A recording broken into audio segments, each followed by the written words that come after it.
High friends, welcome to my channel cooking studio by Ummi. আজকে আমি Ramzan special যে আইটেমটি করে দেখাবো সেটার নাম হচ্ছে পেঁয়াজু। পেঁয়াজু তো খুবই ফেমাস, সবাই এটা বানাতে জানেন, কিন্তু তারপরেও অনেকে বানালে দেখা যায় যে বেশ কিছুক্ষণ পরেই এটা আর ক্রিস্পি থাকে না। এছাড়া দেখা যায় যে ভেতরে তেল ঢুকেছে। সো সেই সব সমস্যার সমাধান নিয়ে আজকে আমার এই এপিসোড। পেঁয়াজু বানানোর জন্য আমি 1 কাপ ডাল নিয়েছি। 1 কাপের 2 ভাগ আছে মুসুরির ডাল আর 1 ভাগ আছে খেসারির ডাল। অনেকে খেসারির ডাল ইউজ করে না, চাইলে মুসুরির ডাল দিয়েও বানাতে পারেন, কিন্তু খেসারির ডাল ব্যবহার করলে পেঁয়াজুটা ক্রিস্পি বেশি হয়। এরপরে ডালটাকে ভালোভাবে ধুয়ে কমপক্ষে 4 ঘন্টার জন্য ভিজিয়ে রাখতে হবে ডাবল পরিমাণ পানি দিয়ে। এবার আমি এটাকে ব্লেন্ড করব। ব্লেন্ডারে ডাল নিয়ে নিচ্ছি, আপনারা চাইলে পাটায় বেটেও নিতে পারেন। চেষ্টা করবেন পানি ছাড়া ব্লেন্ড করতে অথবা বেটে নিতে।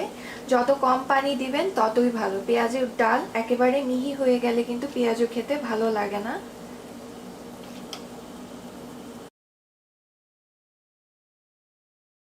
ডালটা দেখেন, এটা কিন্তু পুরোপুরি মিহি হয়নি, জাস্ট একটু ব্লেন্ড করেছি, হালকা হালকা আস্ত ডালও আছে। এবার একটা মিক্সিং বলে আমি 1.5 কাপ পরিমাণ পেঁয়াজ কুচি নিয়ে নিয়েছি, আর এর মধ্যে দিয়ে দিচ্ছি আমি স্বাদ মতো কাঁচামরিচ। আপনারা যতটুকু ঝাল খেতে পারেন তাই বুঝে কাঁচামরিচ দিবেন। এর মধ্যে দিয়ে দিচ্ছি পরিমাণ মতো লবণ। এবার এটাকে ভালোভাবে মিক্স করতে করতে দেখবেন পেঁয়াজের মধ্যে থেকে একটা পানি বের হয়েছে। তো যখন পেঁয়াজ থেকে পানি বের হবে আর হালকা একটু স্বচ্ছ দেখা যাবে পেঁয়াজটাকে, তখন এর মধ্যে দিয়ে দিব আমি খুব সামান্য হলুদ। 1 চামচের 4 ভাগের 1 ভাগ আমি হলুদ দিয়েছি।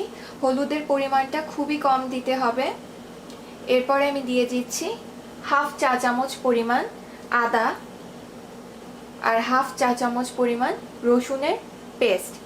অনেকে আছে আদা রসুন বলে যে গন্ধ আসে, আসলে কিন্তু পরিমাণটা বেশি দিলে তখন গন্ধ আসবে, কিন্তু অল্প একটু দিলে গন্ধ আসবে না, উল্টারও আপনার পেঁয়াজুর ফ্লেভারটা ভালো হবে। এবার আবার সব কিছু মেখে নিচ্ছি। এবার একটু আলতো হাতে মাখলেই হবে। এখন দিয়ে দিচ্ছি আমি ব্লেন্ড করা ডালটা। দিয়ে দিচ্ছি 1 টেবিল চামচ পরিমাণ চালের গুঁড়া। চালের গুঁড়া দিলে পেঁয়াজুটা আরও বেশি ক্রিস্পি হবে। আর স্বাদ মতো ধনিয়া পাতা। এবার সব কিছু আলতো করে মিশিয়ে নিতে হবে।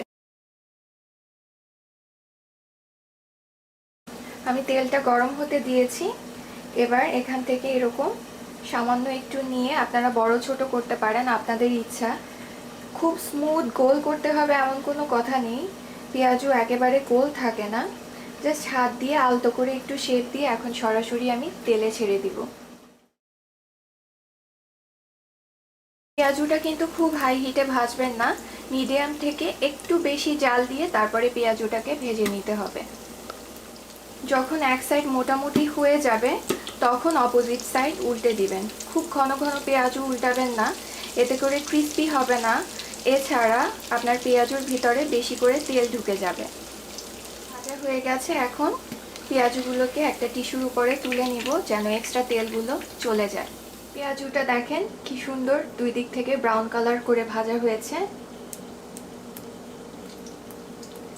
বুঝতেই পারছেন কিরকম খাস্তা হয়েছে, ভেতরটাও ভেঙে দেখা। দেখলেন তো কত সহজেই পেঁয়াজু তৈরি করে ফেললাম। আর আমার এই রেসিপি ফলো করে পেঁয়াজু বানালে বেশ অনেকক্ষণ ক্রিস্পি থাকবে।